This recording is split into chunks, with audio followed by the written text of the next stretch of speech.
আসসালামু আলাইকুম viewers, welcome back to my channel.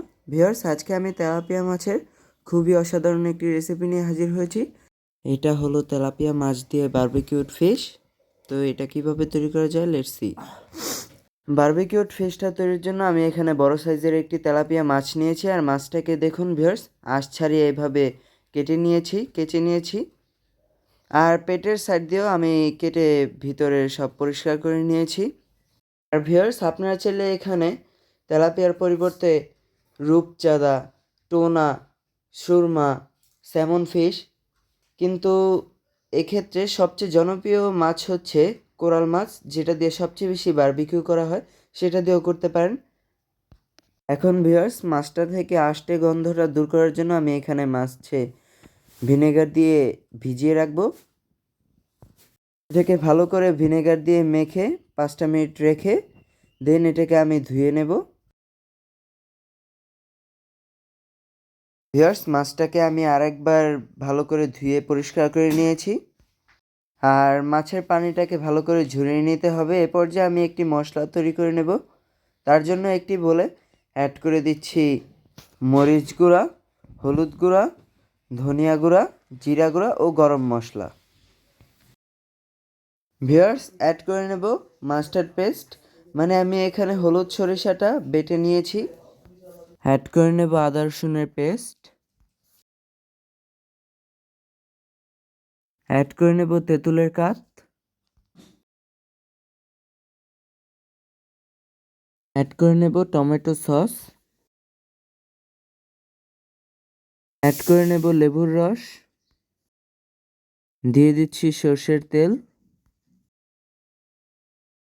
Add করে নেব চিনি এবং স্বাদ অনুযায়ী লবণ। এখন ভিউয়ার্স, মশলাটা মাছের গায়ে ভালো করে মাখিয়ে নেব।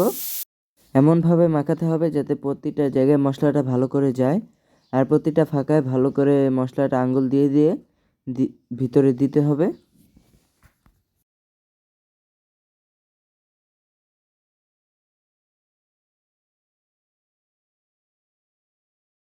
পেটের ভিতরও ভালো করে মশলাটা দিয়ে দিতে হবে। মাছটা ভিউয়ার্স ভালো করে মাখা হয়ে গেছে। এখন আমি এটাকে রেস্টে রাখবো। তার জন্য একটি র্যাপিং পেপার দিয়ে এটাকে আমি র্যাপ করে নেব। আর এটাকে আমি প্রায় 2 ঘন্টার জন্য রেস্টে রাখবো।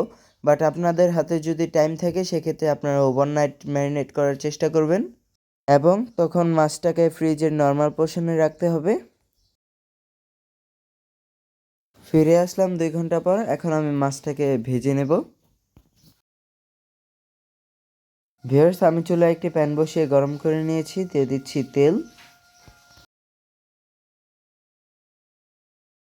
তেলটা গরম হয়ে এসেছে। এই পর্যায়ে আমি মাছটা এখানে দিয়ে দেব।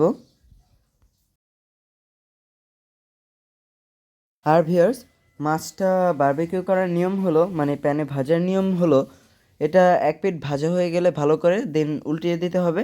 অ্যান্ড যেই পিঠ ভাজা হয়েছে সেই পিঠে বাটিতে বেঁচে যাওয়া মশলাটা একটি ব্রাশের মাধ্যমে ব্রাশ করে দিব। অ্যান্ড এটাকে এভাবে বারবার 3-4 বার এক এক পিঠ 3-4 বার করে ভেজে তারপর নামাতে হবে। ভিউয়ার্স, এটা উল্টানোর সময় একটু সাবধানতা অবলম্বন করতে হবে। একটি খুন্তির মাধ্যমে এটাকে উল্টাতে হবে, খুন্তিটা যাতে চওড়া হয়, আর একটি কিছুর মাধ্যমে এটাকে ভালো করে ধরে নিতে হবে। দুটো জিনিস লাগে অ্যাভারেজে। ভিউয়ার্স, এই শীতে এরকম একটি খাবার হলে ভালোই হয়। আর সামনে যেহেতু 31st নাইট, আপনারা চাইলে বাসায় বসে এটা তৈরি করতে পারেন। ভিউয়ার্স, মাছটা বারবিকিউ করা হয়ে গেছে। এখন আমি নামিয়ে নেব। সো ভিউয়ার্স, তৈরি হয়ে গেল আমাদের এই বারবিকিউড ফিশটা।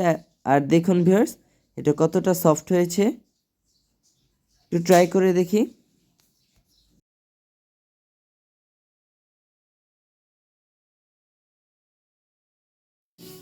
ভিউয়ার্স, এটা খুবই অসাধারণ হয়েছে। আই থিঙ্ক আপনাদের কাছেও ভালো লাগবে। অবশ্যই এটা বাসায় ট্রাই করবেন আর ভিডিওটা বেশি করে শেয়ার করবেন। সবাই ভালো থাকবেন। আল্লাহ হাফেজ।